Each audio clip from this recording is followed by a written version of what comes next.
Assalamu Walaikum. Hello friends, how are you? Welcome back to my another video.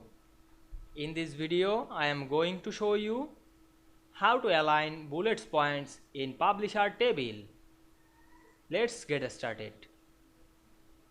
At first, we have to open a publisher document. Now we want to align bullet points in publisher table. Firstly, go to the Insert menu.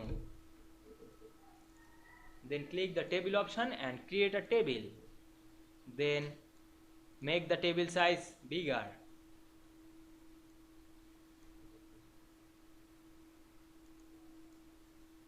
Then click the first cell and go back the home menu. Then click the bullets option and choose any bullets. Now I select the large bullet.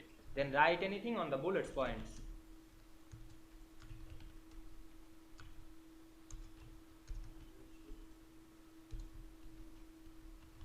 Then select the bullet point text and align this.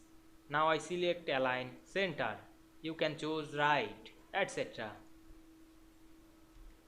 Now we can see we align bulleted points in this publisher table very easily. I hope you enjoyed the video. Please like, comment, share and subscribe my channel. Thanks for watching.